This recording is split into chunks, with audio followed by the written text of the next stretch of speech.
Welcome to Btr Business, powered by Nocturnal TV. Today we're joined by Tito Singh. He is a real estate broker and also a mortgage broker. Really excited to dive into this conversation today. How are you, Tito, firstly? I'm good. Thank you very much for having me on your show here today to really talk about a lot of great things in the world of entrepreneurship. I'm excited to join you today.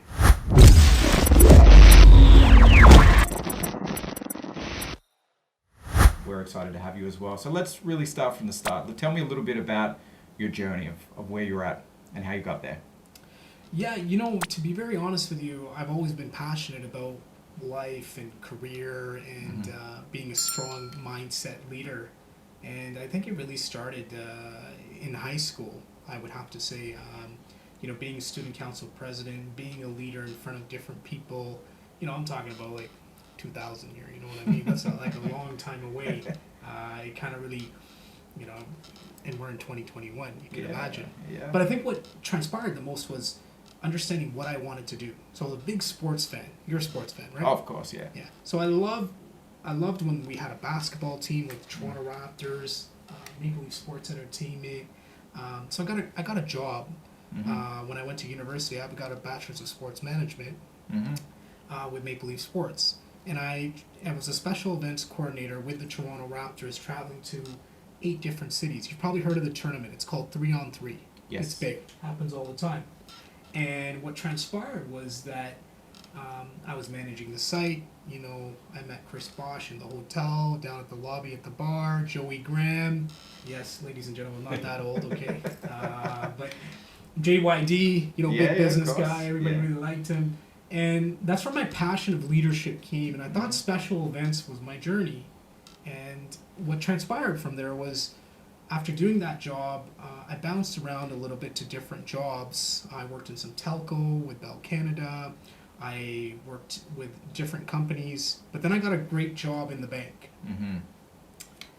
That's what I thought at that time. But, you're excited, you feel the fire, and you've got consistency. I got the job in the bank within the branch. So I have an eye condition called achronotopsia, so I'm very sensitive to bright light and color blindness. So I had some challenges with this job my first day there, and then they said, maybe you want to go to the contact center. So I worked a little, about 6 months in the branch, went to the contact center. I became a top performer at selling bank accounts. Did you know, Chris, how much is the monthly fee on your bank account? It's a great question. I guess it depends on how much I'm spending sometimes when you look at where you're pulling your charges from, obviously, as well. So think about it. An average bank account is $13.95 per month, let's say roughly. Let's times that by 12. The bank is making about $120 off one customer. If the customer is, let's say the bank has 100,000 customers, do the math. It's a lot of money. Just for keeping your money in that circle. Did you ever think about that? I've read a couple of different books where, the Tony Robbins book where he speaks about how much banks are charging us overall, and that really highlighted it for me. That was the first time I really thought about it. That was only a couple of years ago, but you're right. There's a huge amount of transactions that we're paying for every single day. Definitely. So, I learned that. I became a top performer, and I got a chance to train a new credit card within the bank, and everybody was excited. I did over 200 employees. I traveled back and forth. What happened is that as I became a manager, I learned a lot about myself, and they call it the Champions Program. We became champions, but I wasn't moving, Chris. I was stuck. You ever been stuck in life? I think we all have at some point in life, right? Where you're kind of natural. I'm going to work every day. It's the same old thing. I'm trying to get a new job. I'm doing the same thing. I'm stuck at $65,000. Right? And then you're seeing all these entrepreneurs making all this great money, doing all these great things. What transpired is they're making money in bulks, or they're doing a specialty certification that gives them a license to do certain things. So the funny story is, I got my real estate license, and I was a part of that, 79,000 realtors in Ontario. That's the big joke that's going on right now, because there's a lot of realtors, a lot of competition. And I could have called in sick. I could have, went on leave. I was so at a point at my last threshold in my career. I wrote a nice email. I gave it to my group manager. She came running to my desk. She's like, "Are you okay? Like, are you sure you wanna leave?" She goes, "You know what? I'm gonna give you a day to think about it." I said I was ready. She came back the next day. There was a team meeting, and she asked me again before going to the meeting. She goes, "Are you sure you want? Like, are you 100% sure?" I was sure. I went into the meeting and I said thank you to everybody. And when they asked me what you're doing, I said, "Well, I'm a full-time real estate agent." Their jaw dropped. Because the perception of a real estate agent, by the glamour, the glory, the media, they think it's just a commission check. It is hard work, hustle. Hustle to a point, ladies and gentlemen, where you don't sleep. It's nice when you get paid, don't get me wrong, but you're spending 60 to 100K a year on marketing. These are top realtors, good people. Your transportation cost, your life cost, right? Because you as a realtor, you still got a mortgage. You still got to do certain things. If you're married, you have kids. So I think a lot of people's jaw drop and sense that, wow, what a bold move. You left a cushy job for 9 years and you jumped in this field. But I have this thing in life. What makes you stronger is taking bold risks. They're not all going to work, Chris. They all won't. And it's happened to me.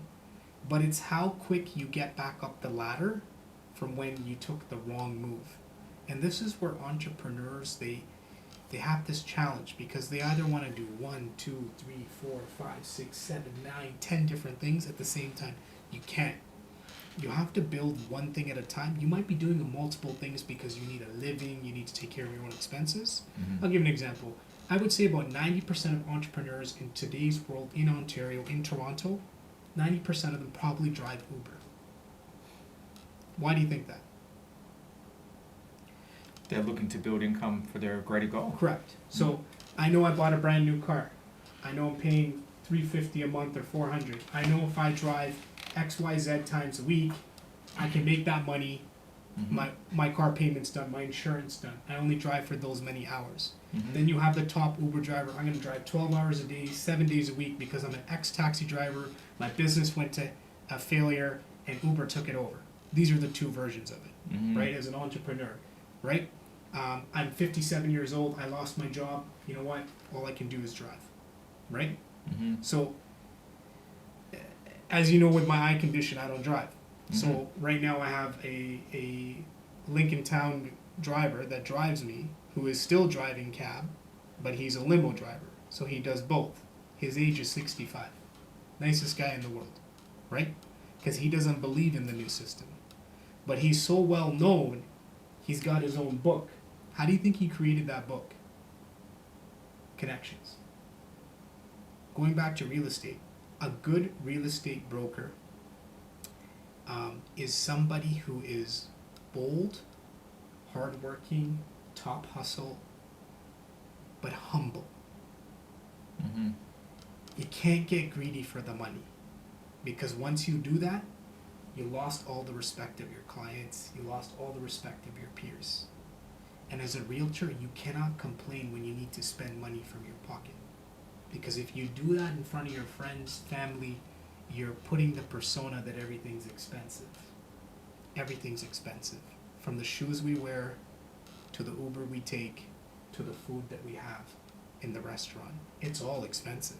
And your suit, obviously. Correct, right? Everything is expensive to a point where you're like, but we like spending money. So let me ask you this question.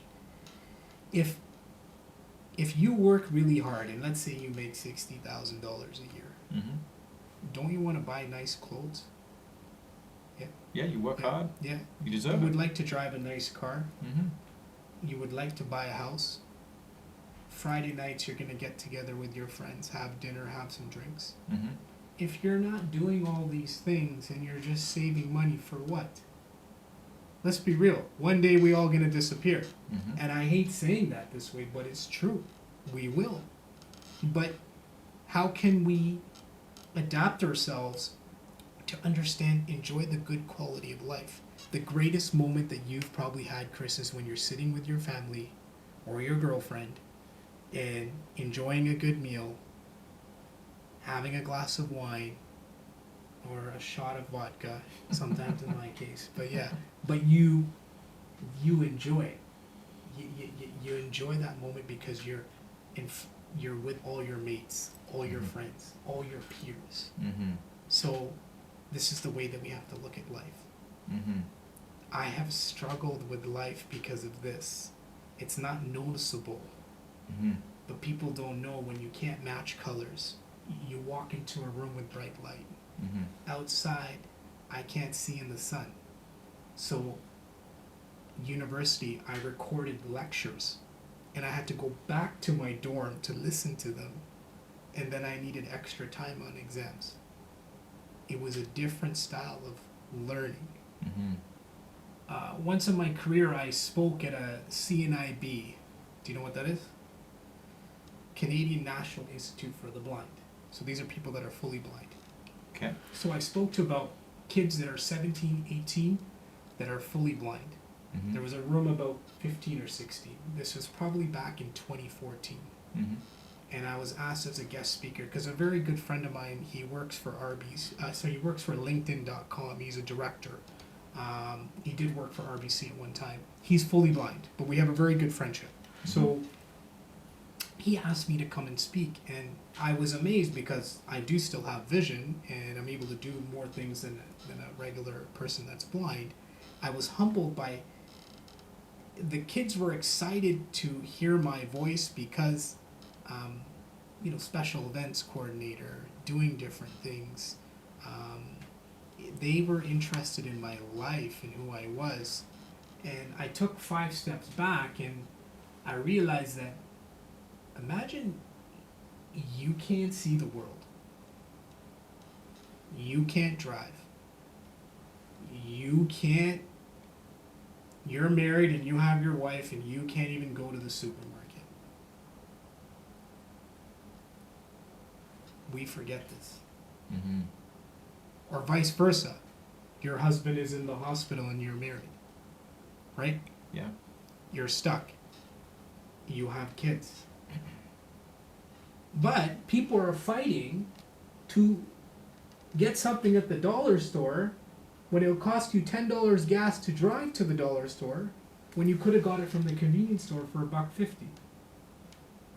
Correct? Yeah. I hate saying that, but No, it's or fair. McDonald's is giving $1 coffee, but I really like Tim Hortons coffee because it's $1.69 for a medium. But I'm gonna go to McDonald's today because it's $1.69. Don't get me wrong, we all want to save money, but these are some of the.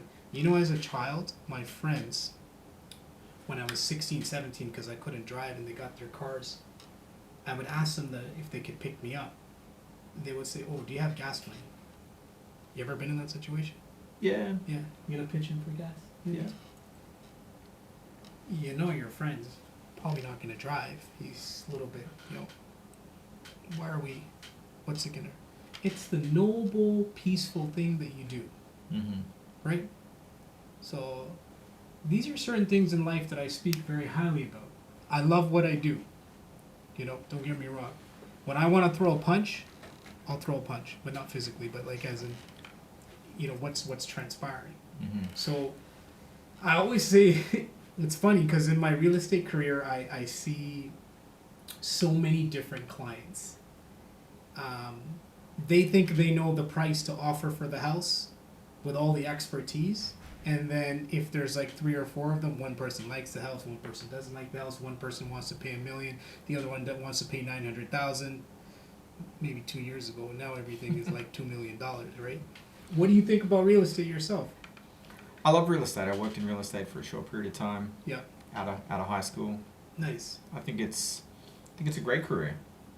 It's something that I've always enjoyed and always kept an eye on, and I think, it's always been a solid investment, real estate.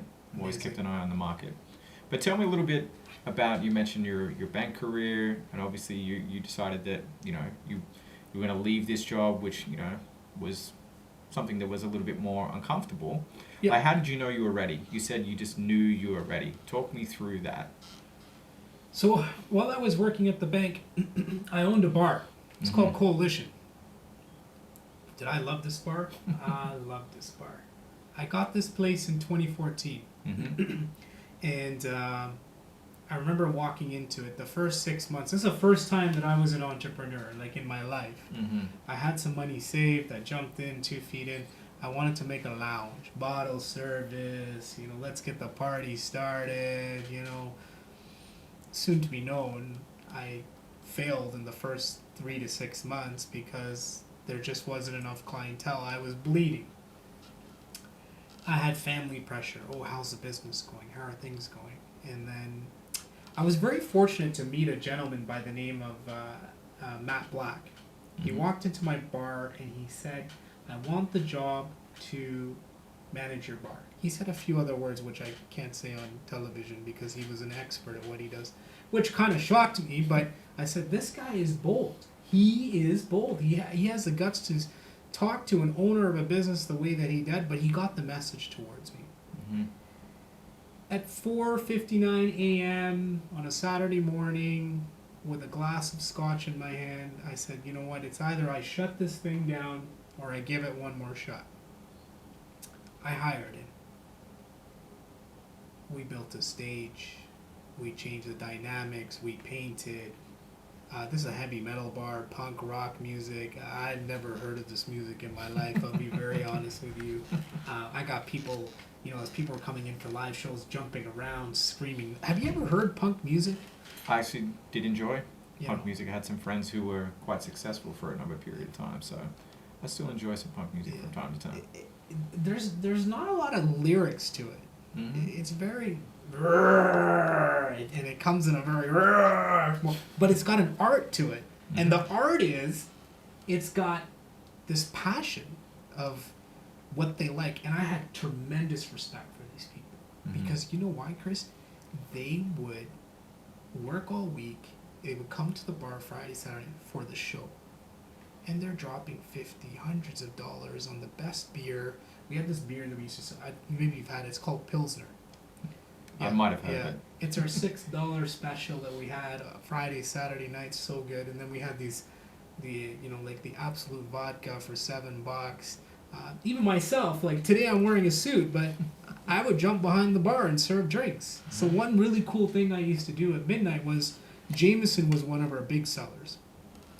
So I used to get this bottle and just hold it in the back. And around midnight, I would go to all the regulars and just give them shots. Okay? If you're the HGCO, I apologize. The Liquor Control Board. But I used to give these shots out for free, and they loved it. And I always felt that being humble towards the people that support your business is really key. But you're not looking for anything in return. You're looking for the love. Coalition means people coming together, drinking. If you look up the word and what it is. And that's where the name and the brand came about.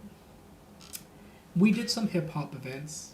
We had a hip-hop battle of about 30 rappers one day. It started at 12 noon, went all the way till 2 a.m., which was a really cool day.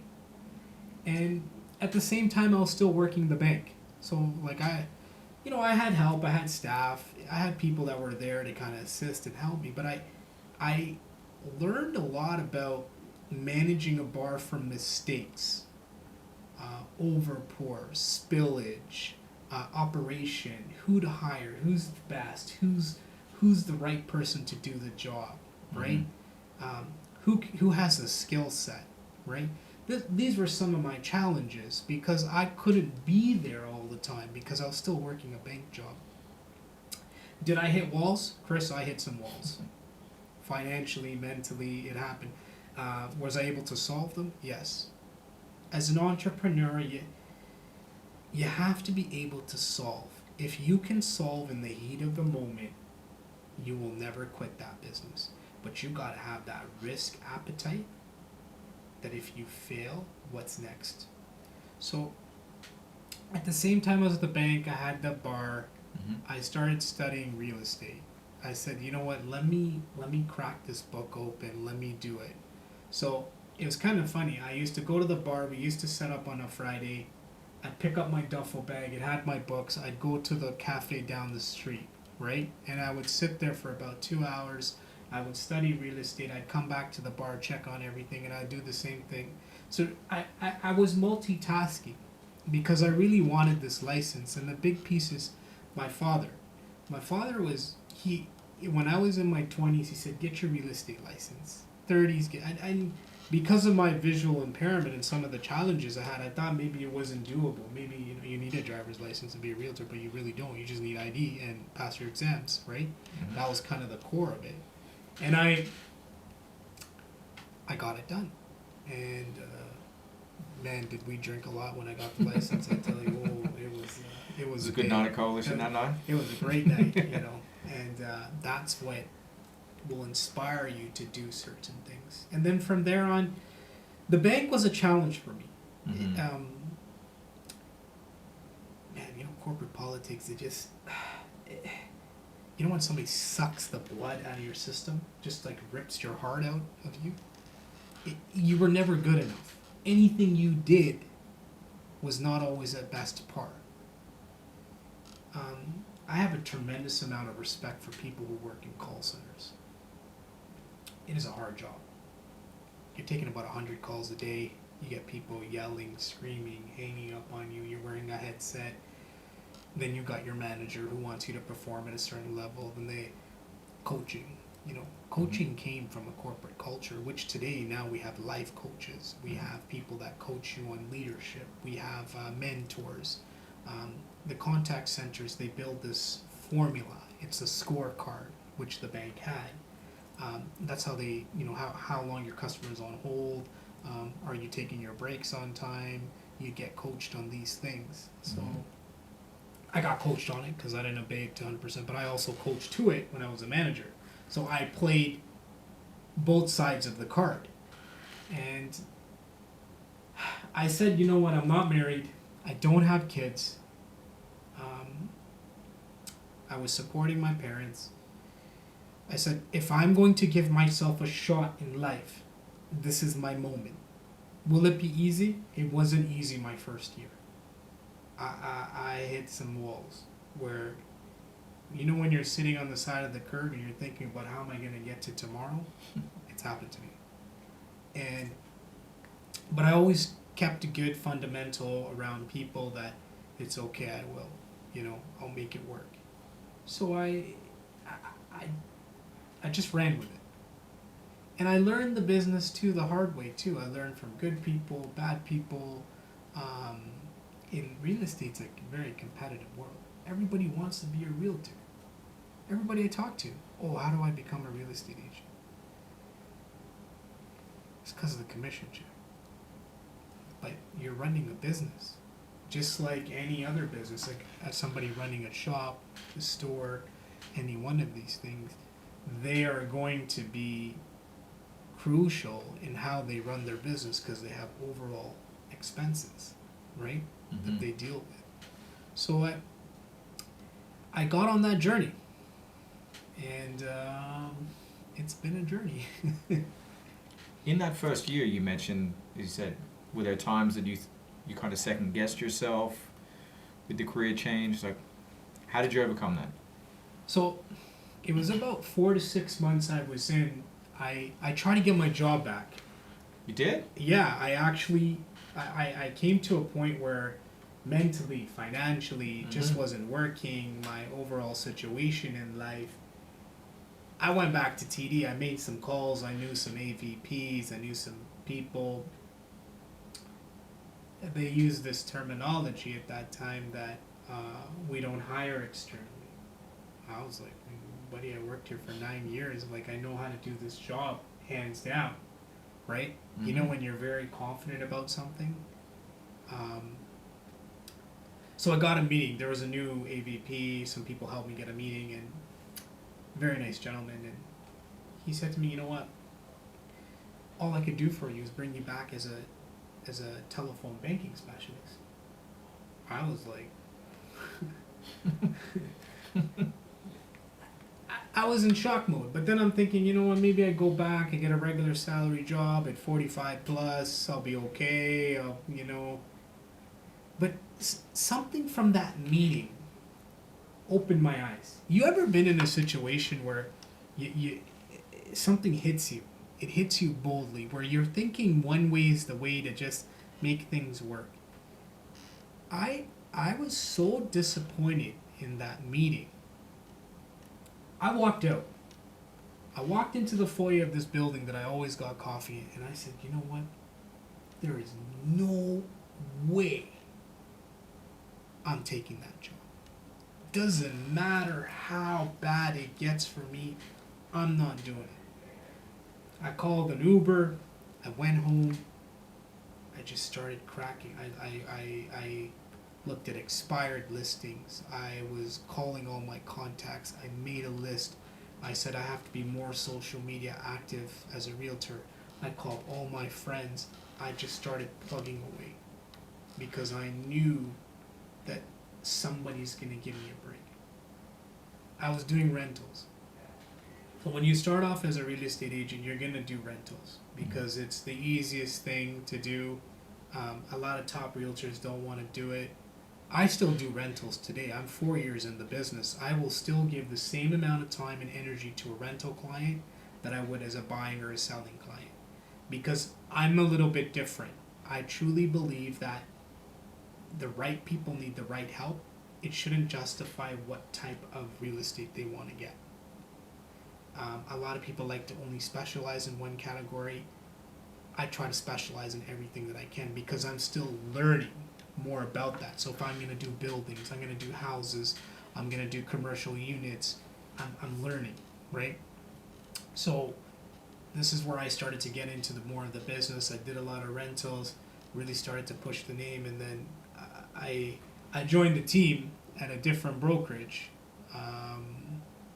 I was by myself. Things were going okay, and then I met another team with a different brokerage, and I thought, you know what, this is amazing. I'm gonna jump ship again. So I left.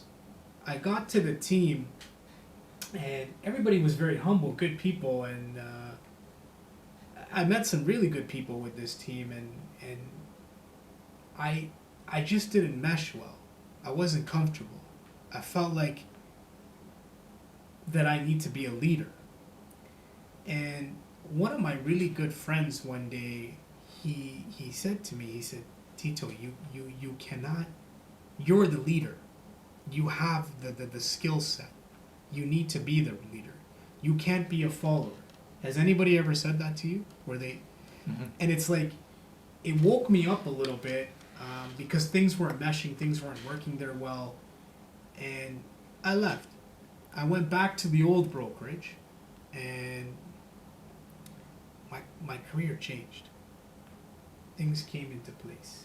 So when I talk about timing, it happens. Then I brought on another partner, and things started to change a lot.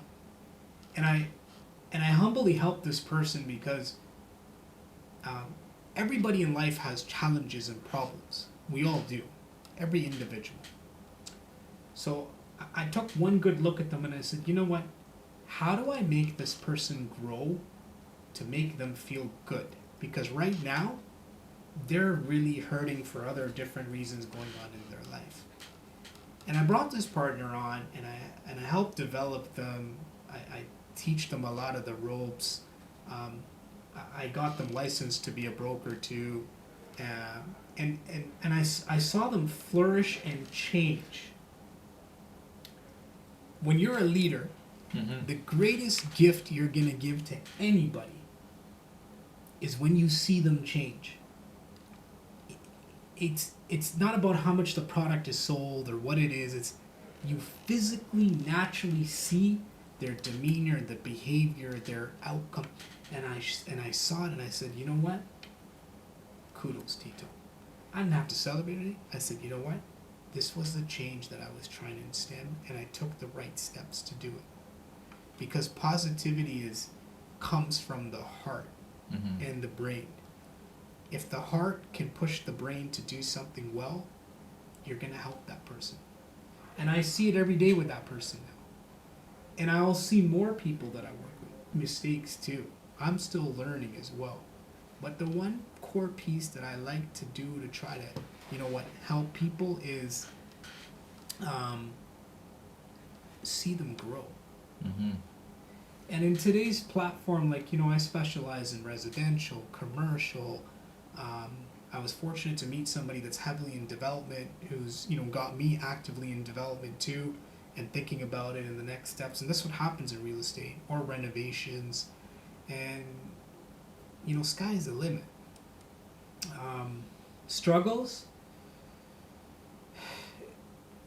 Listen, if you can't walk, that's a struggle. If you can't talk, that's a struggle. If you can't hear, that's a struggle. If you can't see perfectly or can't see it all, that's a struggle. These are a lot of the human things that we need. So I have struggled. I've struggled with acceptance in certain places. I've struggled with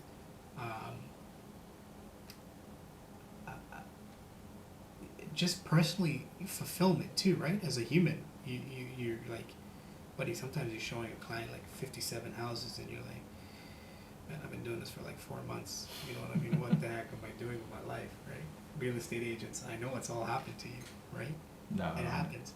And it takes a toll on you. But when you get the deal done, you're like, I made this happen. So I once did a deal for a client, and their house today, so I bought them their house in 2019, the end, for $635,000 in Ajax. It's a townhouse Mm-hmm. with something called a pottle fee. So pottle fee is determined, like they pick up the snow, your water bill is included in it. It's kind of like a condo fee too.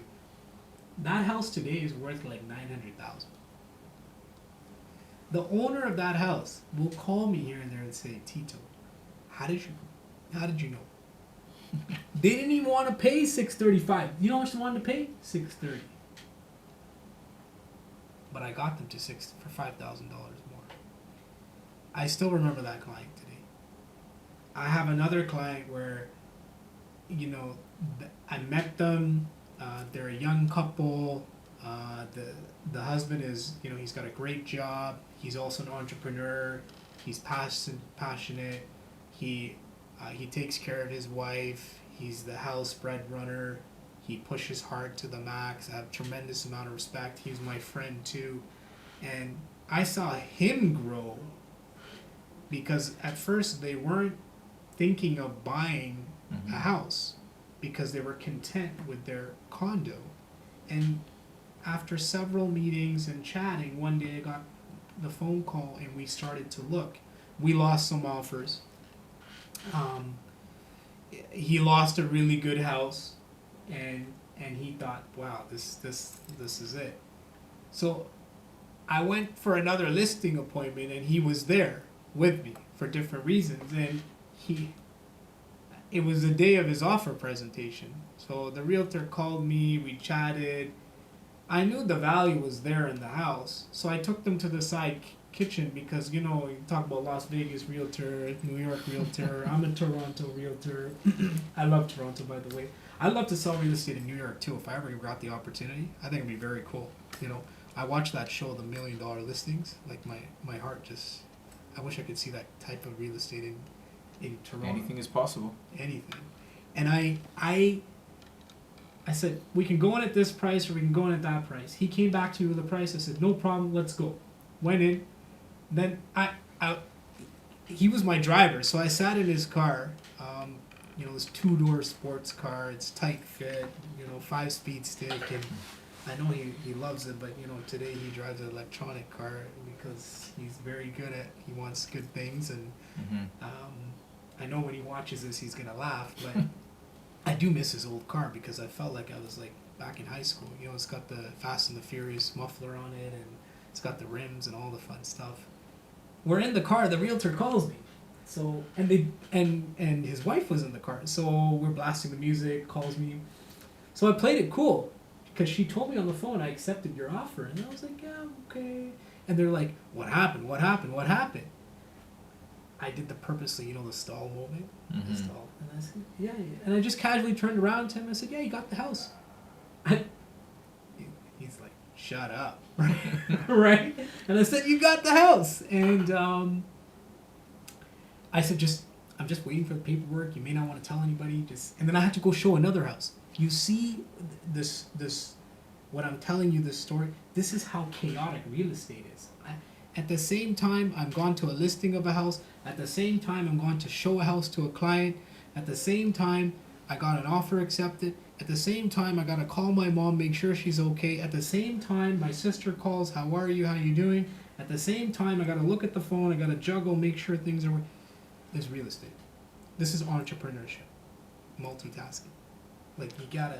At the same time, you know, sometimes you gotta have a burger. You gotta. You ever done that trick while you're driving? I'm sure you have, where you're drinking coffee, eating a bagel. You're not really supposed to text, but you do. Yeah. You know, have you? No, I haven't. No? Haven't You're done a good that. man. I haven't done that before. But speaking of which, let's just take a Yeah. short break here as well. Sure. Thank you, Tito. We'll come back and we'll hit a couple more gems. Thank you for now. We'll be right back. All right, today's episode is sponsored by Nocturnal, also Let's Rap.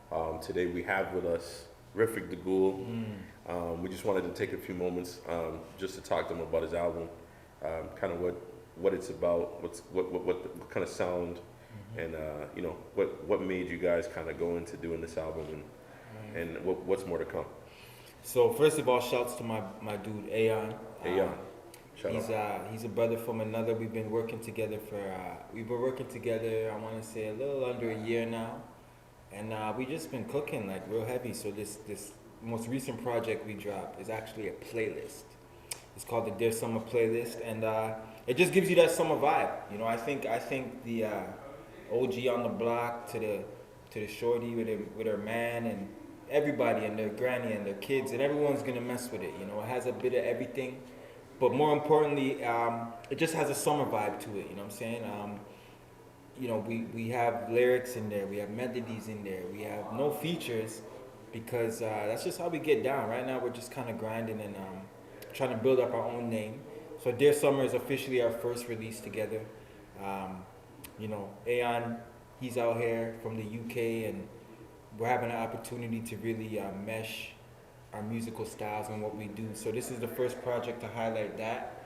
And through this project, our next release, which is coming up, I want to say, you know what? I won't even put a date on it, but the next release is coming up real shortly. It's going to be called Studio 134.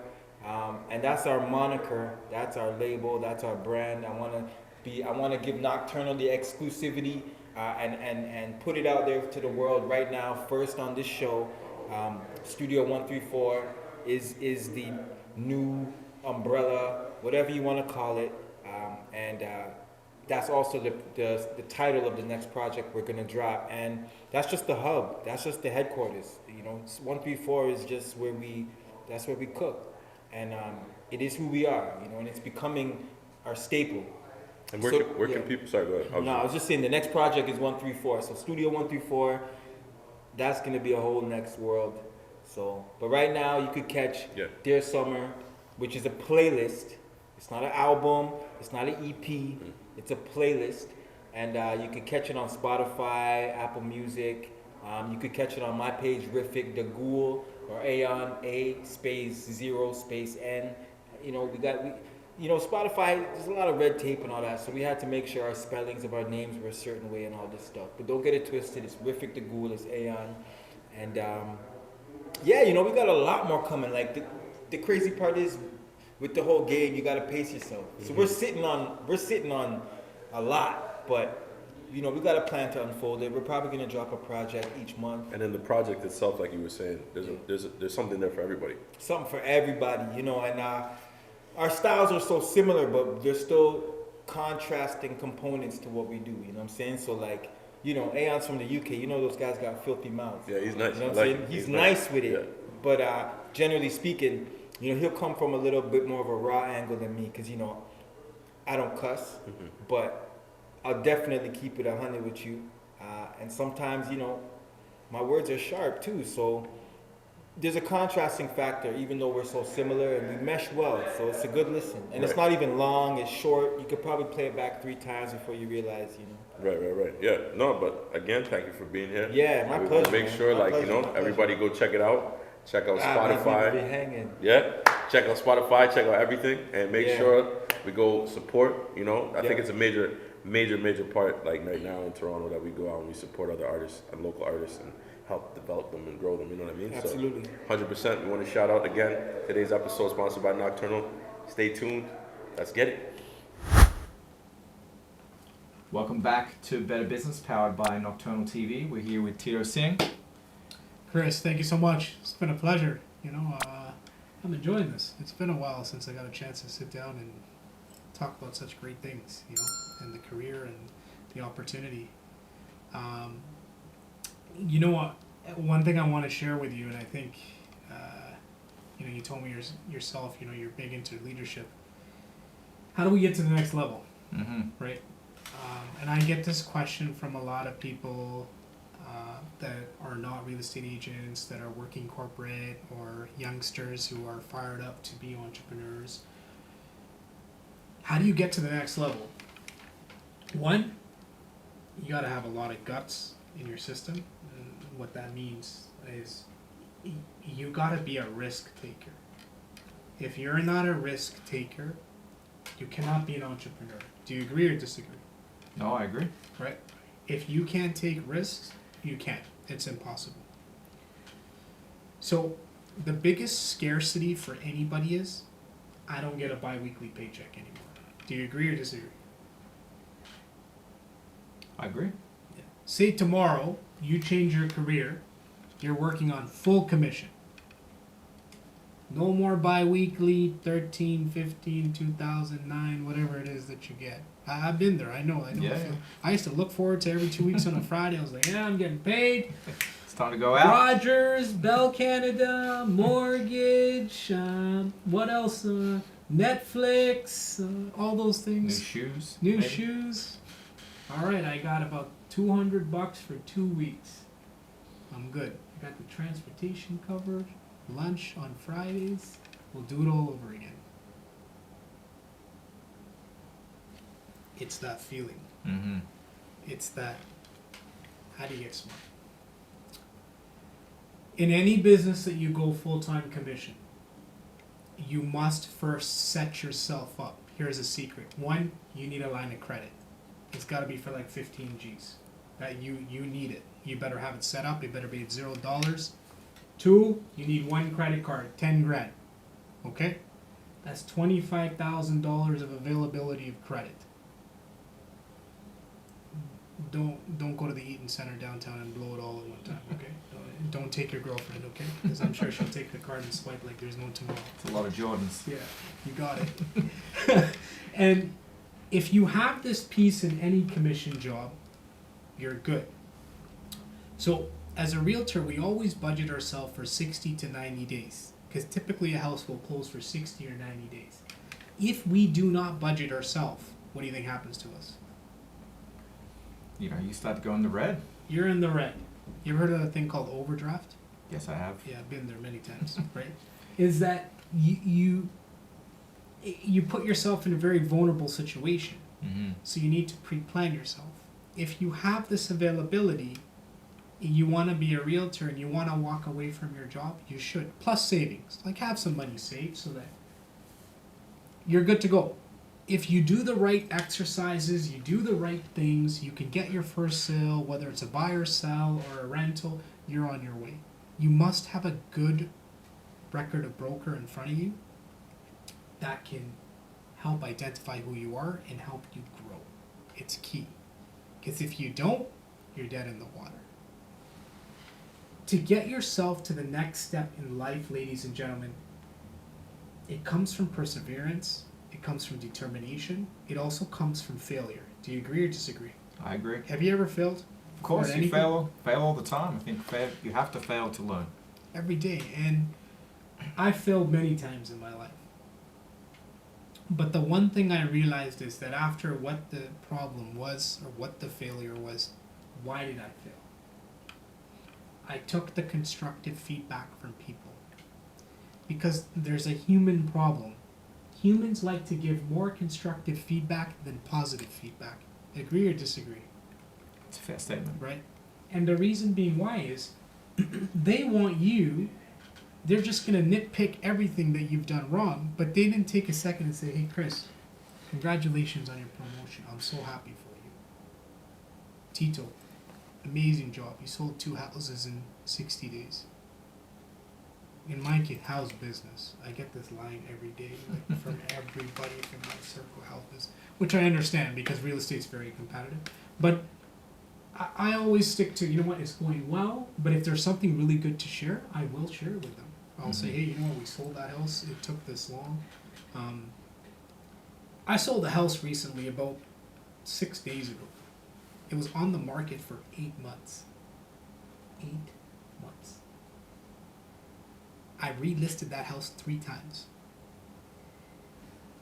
I thought this house would never sell. I brought the client like 6 offers. I did everything in my power. They just did not agree. They wanted this number and they wouldn't get off of it. I sold the house for the highest price on the street in a year from the last one. And you know how much the profit was? $450,000. So I'll give you an example. There was a one across the road that sold for 1.25. This one sold for 175 in 12 months. But the client wanted 185. The client wanted 1.8. The client wanted 2 million. But their house would not justify. I spent like 4 or 5 hours talking to the family, and then they understood. This goes back to what I was saying, getting to the next step. For me, this was important because this was one of my top dollar sales in my career. I almost sold the house for $2 million, just under. So for me personally, was 1, to make sure the client is happy. 2, was to hit a milestone, right? When we fail, we want to hit a milestone. How do we get there? You gotta surround yourself with good people. If you have people in your circle that are negative, judgmental, jealous, this is a problem in humans, huge problem. They get jealous of what you drive, what you wear, how you talk, who you are, because they want to be you. But good humans will say, hey, Chris, you're doing an amazing job, man. Keep it up. Like, you're just killing it, as they would say, right? You have to transition to change yourself to be adaptable to negative criticism as well as positive. But your circle of influence has to be positive. These people that are here are going to tap you on your shoulder. They're going to say, when you're in trouble, they'll listen to you. They'll help you. They're not going to fight you dollar for dollar. Because when they start doing that, then you start losing that connect feeling with them, right? So to get to the next level, I would say for someone like myself, it's a lot of heart and determination and connections. If you don't have connections in your industry of business, of entrepreneurship, you will fail. You know why? Because you're not out there making the networks. Any businessman that you know or woman that is successful, do they have partners? Yes. You can't do it by yourself. And this is the biggest issue that a lot of entrepreneurs have.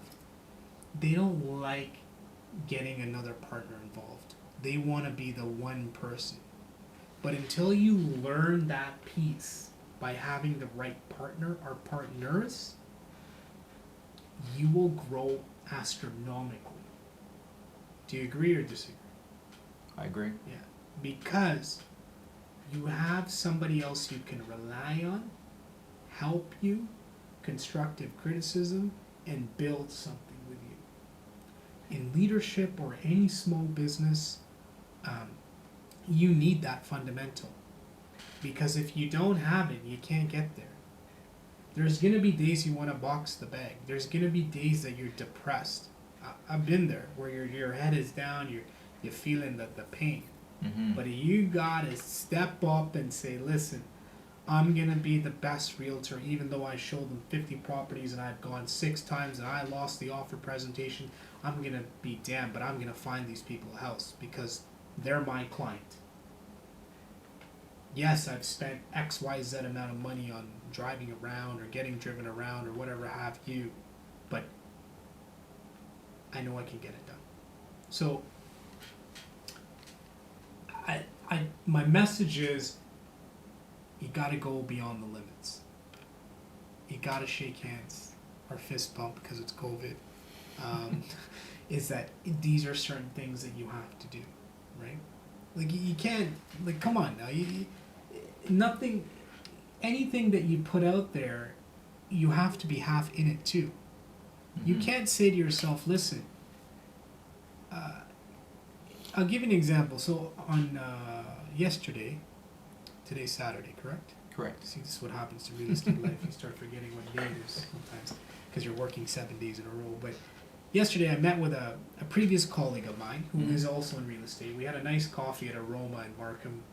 And we just, we get together once in a while, every couple of months. I have tremendous respect for him and the business that he's built. And he said something to me. He said, you know what, Tito, one of the things that I'm doing differently now is I'm putting more money back into my business. You know why? He realized that he wants to be in the field, but he wants to make sure that his brokerage is running at top-notch level. So he said that what I'm doing is I'm educating. I'm spending more money on courses for my guys. I'm giving them more strategy. I'm helping them, with the tools that they need. So he's spending that extra money on, marketing, education to help build. Where a lot of people go wrong is that they think they make a little bit of money with their business, but they stop investing it back in. They start putting in other areas or trying to do like 6 or 7 or 8 other businesses. You can't. You don't have the resources. You definitely don't have all the money. Being a multiple business owner comes in time. The big T. Not time out, but time. And what that is you have to be willing to sacrifice, but you're gonna spend 10 grand on advertising. Get ready to get the invoice. You're gonna spend XYZ if you have a shop on your signage. How are you going to attract the audience? You're running an auto shop. You've got one across the road. What's gonna make you different, right? You put balloons outside. You have free donut day for the kids in the community at the auto shop. You do certain things to help elevate your community name. Real estate. Today in real estate, there's so many coaches. There's so many formulas. Lead generation. You ever go on Facebook? Like, all I ever see is like 57,000 lead generation companies. If there's 57,000 lead generation companies, why is everybody running towards this model? Because, quote unquote, it's easy for them. It's not true. To generate a lead in real estate comes from prospecting. Yes, you need a lead software, but you need to be out there meeting people. Like today I met you, now you know who I am. You know me by name, but now you know who I really am, right? So maybe later on, you might ask me a question about real estate. You may not want to buy or sell, but this is a person that I can ask. You start building a funnel. One of my clients with the fancy car with the big muffler, the Fast and the Furious, same thing. We built a friendship, a relationship, understanding over time, having tough conversations of owning a house versus a condo, budgeting, understanding, and he took the big leap. He took it because he knew that he wanted a better life for him and his wife. And he's actually smart because he took it before the market went, what I mean is went skyrocket. He got in just before the, when you cringe. I'll give you an example. I bought a condo townhouse for a client of mine. It's 1,500 square feet. It's in Markham. It's 3 levels. It has a condo for you, $82 a month. 82. Yeah, it's because it's a condo town because it doesn't have a common. Okay. Yeah. Yeah, it doesn't have the facilities Yeah. and so forth. I bought it for $969,000. On the same street, 14 days later, the same condo town sold for $999,000 in 2 weeks. This is what's amazing for me in my generation, and I think we're probably close in age, is that when our parents were here in the 1970s and 80s, they were buying houses for $68,000. 1990s, people were buying houses, older ones, for like $135,000, like a semi-detached in Scarborough. True. My friend, in our I don't know if you have kids, but if I don't have kids either, but the kids' generation is like New York prices. I'll touch a point on this point, and I always kind of COVID-19. Do you think it's because of population control? That's a tough question. It's hard. It's a tough question And to answer. every time I ask people this question, I get the same response that I got from you. They pause. My message to a lot of people that are tuning into this is, you are about to see in the world of real estate, in the GTA, that you have never ever seen in your lifetime. Our parents haven't seen it. There's not enough supply. You ever been to a parking lot downtown and the lot is full and you're waiting because you can't park anywhere? You'll wait and wait and wait, or you'll fight with somebody for a parking spot, Christmas time, Eaton Center, or even you go to Fairview Mall. You're waiting. That's what real estate is right now. As sad as it is to say, there's people waiting outside the house to bid the highest price. The secret behind it is having a good agent that's done the due diligence, who can justify the price that you're willing to pay. Because that agent is in the driver's seat for you. But people are like, oh, what if interest rates go high? If Larry, Curly, Moe want to buy a house, Larry and Curly and Moe are going to get together and say, you know what, if the interest rate is 4, we got enough down payment. Tito, how are you? Let's go see 20 houses. Right? So, I like to dance too sometimes, as you saw that, right? So, what I'm trying to say is that you have to be willing to do certain things. I have another client. I took him to Whitby early spring, March. There was a house, a detached house in Whitby for $830,000. It was on the market for like 40 days. I told this person, I said, listen, let's go. So they wanted, this happens in real estate all the time. The buyer becomes a real estate agent because they always think they know more than you, right? They just think, oh yeah, I know it. So I want to put an offer for $759. Oh man. Okay, no problem. Sure. I know they want $820. The house is worth it. You know how much that house is worth today? 1.1. So a lot of people right now, Chris, they're kicking themselves because they had budget to buy a $600,000, $700,000, $800,000 home. Now they can't even do it because they thought, sad, quote unquote, COVID is gonna crash the market. Everything's gonna fail. Transition's gonna happen. We're gonna see, prices are just gonna fall down. It's not. Now everybody refers, 2008, there was a crash.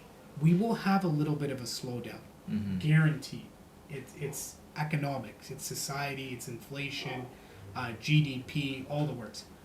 But it's not going to be that harsh. It will happen, it will slow things down. But people are driven by money. People are driven by assets. People are driven by double door versus single door house, Mercedes versus Toyota, right? The keg versus McDonald's for dinner. I just justified to you that that's how people are driven, because they see that. And perception, right? Perception plays a key factor too. You want to get ahead? Pull up the gloves, punch as hard as you can. But there will be certain people through your journey that will give you the positive, that will speak to you in a way humbly. They'll also guide you. So I have a mentor. Nobody knows who my mentor is. He's been my mentor since I worked in the bank. We still talk today. He gave me a shot, regardless about what my eye condition was.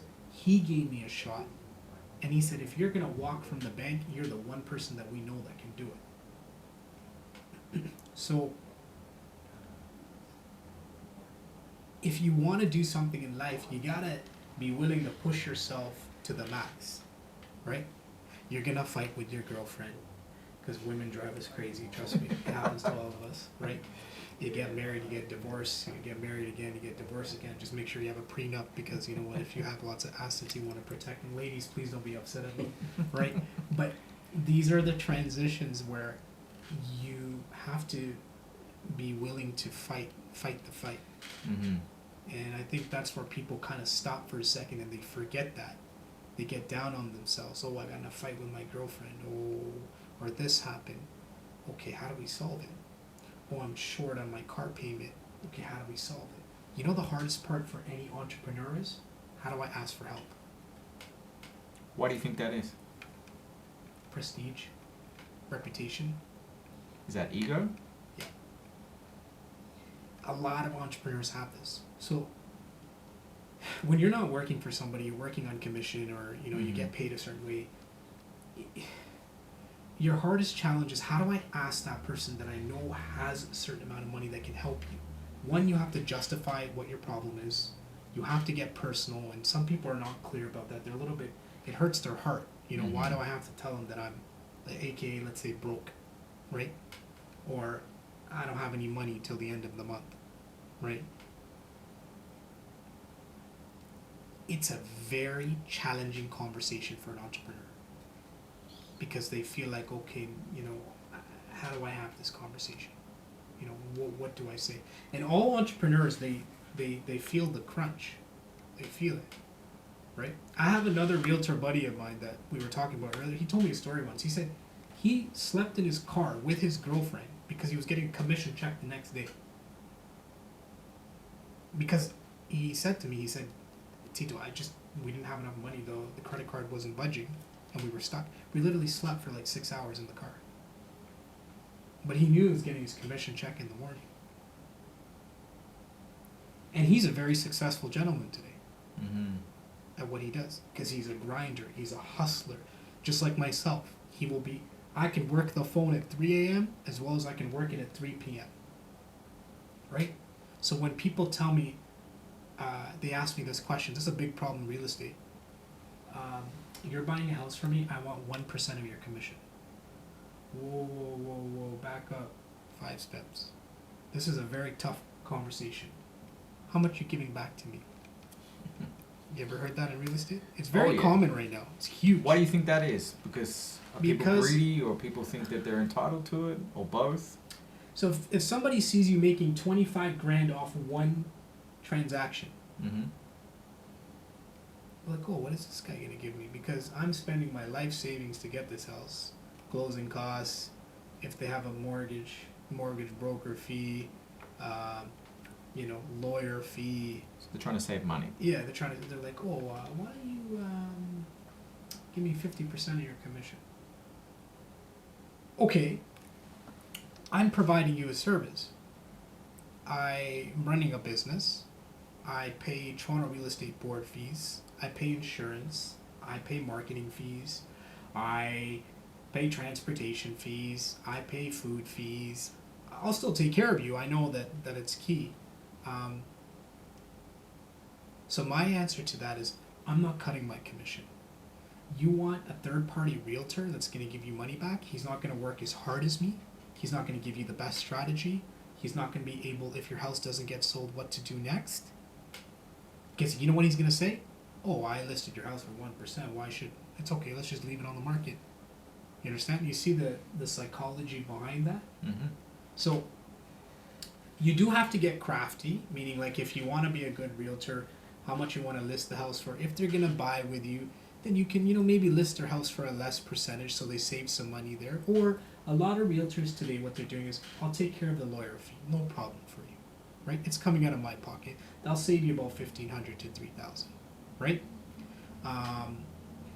But the realtors that are giving back commission, yeah, they might have a higher volume on sales, but I'll be honest with you, they're not really making money. They're just like there's no point. As a buying realtor, you should never give money back, unless it's like your sister or like your best friend that you guys have been boys or girls for like a long time. That's okay, but you're doing all the work. Selling is different. So companies like Purple Bricks, I think it's Comfair or something like that. They'll come list your house for like $2,000. They'll put up a sign. They'll call it a day. They'll do nothing. But that's a joke, right? You know what bothers me the most is I go to a real estate showing in the summer and the agent's wearing sandals and shorts, right? I'm out there in a 3-piece suit with the client coming out of the car, ready to do business, and then I see this joker, and I'm like, man, you're comfortable. Good for you. I got work to do, right? So, but again, it's the perception that people have a perception of a taxi driver. They have a perception of a real estate agent. They have a perception of a cleaning lady. Perception of a front desk lady at a hotel. Perception of a maid. Like, we are living in this perception world of people. What's the biggest thing that people are perception? Their body, right? Mm-hmm. So you look at men, they got all these things that you can take to kind of boost your metabolism. Now in the males they talk about testosterone, such a big factor. As you hit 40, what can you do so you can bulk up, you can get bigger in certain areas of your body, can be better, or you perform better in the bedroom, whatever have you. Women, how can I get my chest done, right, to a certain extent so that it looks better out there, or I get my face done. But people stuck on beauty, right? We scroll down Facebook, you see it all the time, right? There's ultimate burn. There's this sleep thing that's gonna burn your metabolism. There's don't get me wrong, you can tell a person from far away because that's natural human attraction, Mm-hmm. right? When you see a lady that's really good looking, you're like, wow, you know what I mean? Just like she sees a really good man, wow. So my whole perspective is that we're living in a society based upon, do you think looks is a key factor? It's one of the first things you look at, right? Within seconds, right? That's the first thing you judge a person on. Yeah, and you're like, you just see that person like, wow, Mm-hmm. whoa, right? So I think the millenniums, the kids, I'm a little worried because they're not our generation, right? They're stuck on the phone. They're getting taught with iPads in school, online learning for the last 2 years. Like they're, you know how you take a screwdriver and you loosen some screws? It's like a skill, or you hammer a nail a certain way. And then there's like power tools. It's different when you use the power tool as opposed to doing it with your hand, because it's the skill set or the way that you do it, or maybe your dad taught you on how to put a piece of wood together. As time surpasses and all these things that we create, we're losing the physical touch, the physical labor work, the physical challenges. Mm-hmm. The biggest challenge right now is this chip. I don't know if you've read up on this. Like GM, Toyota, Nissan. So these little chips that control like heated seats, heated steering wheel, chips in our appliances. There's a mass low quantity. So even toys, like like Nintendo Switch, it's got a switch. So there's a there's a big problem right now. The problem is that they're not able to build the switch that quick because of the tech behind it and you're seeing people lining up. So when you go to lease a new car now, you're waiting for the car. You do the paperwork.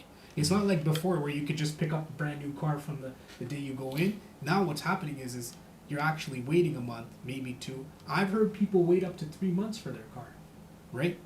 Because the chip manufacturer, GM's having a huge problem with it. They've got brand new trucks that are just sitting because they don't have the chip, and they can't give it to the new owners because the truck's not going to work to its full potential, right? So when we look at life, we look at society, we look at entrepreneurship, Chris, this model. I'm going to get stabbed in the back. I'm going to get, hurt. I'm going to fail. I'm going to fall. But the quicker I get up, the faster I move, the best I problem solve, the best how I can turn a negative situation into a positive situation. This is what I pass on to fellow entrepreneurs out there. You know why? Because that's what's going to make you stronger. Don't take the words of somebody in the room that has a negative attitude or a jealous attitude to change your mindset. Mm-hmm. Because when you allow that person to do it, you just fell on their level. Mm-hmm. But if you can walk with your head up high, you can change the situation. The voice box is one of the strongest things in a room. So I say this humbly. A lot of people always say to me, Tito, you speak very well. Since I was a kid. So I always say thank you very much. It's maybe God's gift that's within myself to have that ability that I accept, and I try to improve it as best as I can. So these are some things as an entrepreneur. My journey hasn't been easy. It's had its bumps. It will probably still have its bumps. But the one thing I really enjoy, Chris, is being with good family and friends, having a good time, good meal. I am a workaholic, unfortunately. A lot of my friends say you're crazy. But I think work keeps my fire going. Mm-hmm. I mean, I'm excited to get up. I'm excited to go meet people. I'm excited to go downstairs and see that lovely Tim Hortons or Starbucks lady. I got the coffee. She elevates me at 9 a.m. or 8 a.m. I'm excited, or we have a conversation. Or when I walk into the office, I see the receptionist who's pumped up, or the peers and partners that I'm working with. That's life. Mm-hmm. I won't get that time back. You won't get it back. People won't get the time back. Time is something, ladies and gentlemen, you will never get back in your life. Time is a luxury. Yeah, it is. I lost my father to dementia. I took care of him for 5 years. I'll tell you, that disease is an awful thing to watch. I saw somebody who was capable of driving, doing certain things, helping people, just slowly lost the wallet, left the groceries in the car, stopped showering, Mm-hmm. sitting in a vegetated state for hours thinking. It's terrible. I tell you, and then I had to help him. And I helped to the best that I could. When there's no brain, you got nothing. You are done.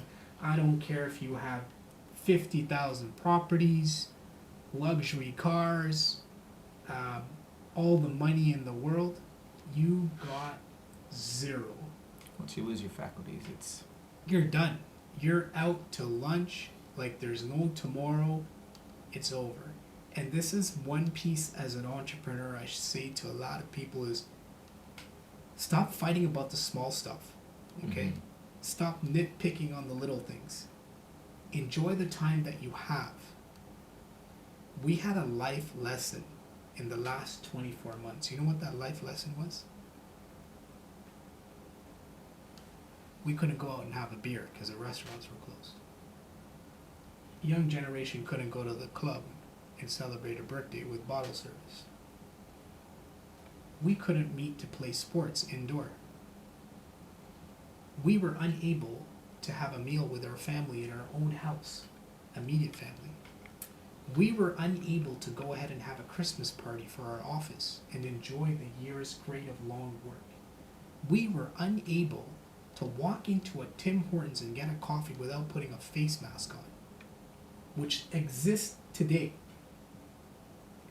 We were not able to afford to live because many people lost their business, their job, their livelihood to COVID-19. This should be the biggest lesson in our generation and the generations above us and below us of what transpired in 24 months. Hey, some people love the CERB credit. They're, well, you know what, I get to stay home and I get $2,000. That's nice. But when it runs out, what are you going to do? Right? So, I think these last 2 years, especially people that are entrepreneurs, they learned the hard way, a lot of them, because they couldn't operate their business anymore. A lot of business, you need volume of people. Mm-hmm. If you don't have volume of people, it's hard. But if you're an online business, it was the best time of your life. Online shopping, right? The world has changed. The world's changed. Hey, Uber Eats is like the go-to place to go for everybody right now, right? Mm-hmm. Shopping at the Bay online didn't get it easier because now you can deliver for free in exchange. They don't charge you anything, right? People are buying shoes, clothes, returning them, doing all this stuff. Mm-hmm. So, we're living in a tough world. Toronto is a tough city. It's everyone's face is up in the air and they're just zoom. Meaning, like, even if they bump into you, they're still running. The humbleism behind, you know, have you ever asked somebody downtown Toronto for the address? Like, if you're lost? Someone asked me today for an address. Yeah. I was actually walking. How did you respond? They were asking to go to the aquarium. They're actually from Edmonton. Yeah. But you're a humble guy. Mm-hmm. So, humble people will take the time. But a lot of people, they're hustling and bustling. Mm-hmm. They get scared or they get agitated or they walk away or Mm-hmm. why is this person, or, you know, when was the last time somebody hold the door for you? It's probably very rare. I work at an office where there's not many people, so That's it's good. been a while. That's good. You get your peace and you're quiet. Yeah. So I'm using those examples because we're in a very fast-paced city. Yeah, it's a great And city. we're turning into a city that's going to see some big changes in the next 5 years. LRT, Yonge and Eglinton hopefully coming to an end. I hope Mm-hmm. it does, because it's been a project. We're seeing the Gardner Expressway being, you know, it's been constantly changing over time. The 407, until our government decided to sell it to some international country, which is okay. That's what they wanted to do. So we don't own the rights to it anymore. Expansion of that highway all the way up into Lindsay, Ontario, which is huge. So real estate value anyway from the east end, from Oshawa to Lindsay, is already growing. We are going to see, you know, this coming summer, amusement parks like Canada's Wonderland, you know, probably really struggled in the time of COVID because people don't want to bring their kids out, but we'll see that business start to plenish again. You know, Ford put a report out saying that, you know, they're looking to take masks Mm-hmm. off in March. So we're slowly getting back to a better world. Yes, indeed. As a bar owner that's not operating anymore with Coalition, I have a lot of friends in the Kensington market, a lot of other bar owners. And I know they've gone through some growing pains, beyond growing pains. But now they're starting to see a little bit of comeback, a little bit of people are a little bit more comfortable, they're double vax. So I think the biggest industry that's going to see the biggest growth for the future Mm-hmm. will be next summer. Bars, live music venues, restaurants, banquet halls. Everybody's getting married next year. I don't know if you know this. Like, there's people out there that like postpone their wedding for like 2 years. Yeah, yeah. They're like, Tito, 400 people. Make sure you're there next year. Like, the calendar's getting filled up. because now when you go to a wedding now in the last couple of weeks, so it's kind of unique. You walk into the hall, the foyer, you gotta wear the mask. You do your name check, your vaccine check. I don't know, maybe one day they take our left arm. I don't know, I'm just kidding. But they do all these checks to make sure. But when you're in the hall, you know, people are dancing, there's no mask on, they're eating, they're drinking, which I think is good as long as people are comfortable. But there's a lot of panic too. The panic is some people believe in the vaccine, some people don't believe in the vaccine, some people think it's something else created it, politics created it. I'll be honest with you, I've wrapped my head around the whole situation and read hundreds of articles. I don't know. All I know is this. Life is short. You must enjoy it. Obey by the rules as best as you can. Enjoy the quality time, right?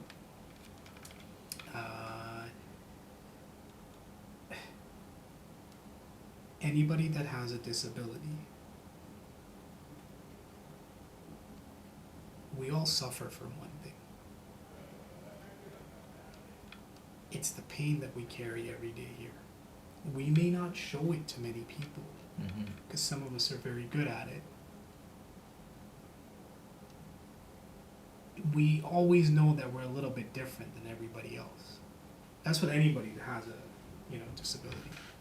And the hardest is on the mother. You know, because the mothers will always say it's their fault, whatever the disability is. But the person that has a disability, they are challenged because there are certain things they can accept, there are certain things they can't. So, you know, to all the viewers, what I would say is that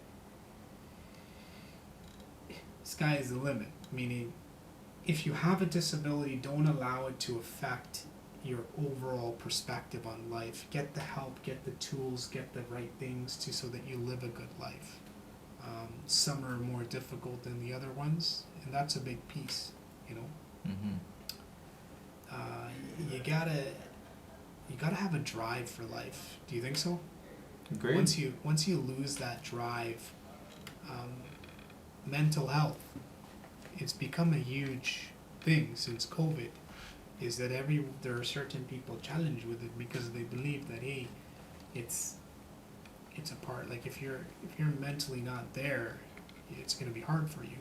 So that's why, you know, they talk about yoga, meditation, walking, running, going to the gym.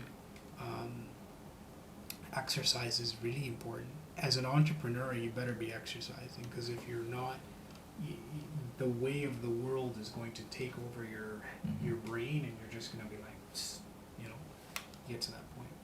No, it's been proven time and time again. Well, Tito, thank you. Thank you so much for your time. Just to kind of wrap it up, if you just want to, how do people get in touch with you? Yes. So you can get in touch with me. You can call me direct, 416-843-7660. You can email me at tito.singh@royallepage.ca. You know, I'm always here to help anyone out, whether it's advice or if it's my business in real estate. I'm always here to kind of help and assist, and my phone's always on. No, we appreciate it, and thank you. We've covered a large range of topics today. We really appreciate your time. Wish you all the best with your real estate journey. Thank you. And just want to thank everyone for tuning in today. If you have enjoyed today, make sure that you support the channel by liking, sharing, and commenting as well. And shout out to Alpha Pack for hosting us today. See you on the next one, guys. Thank you.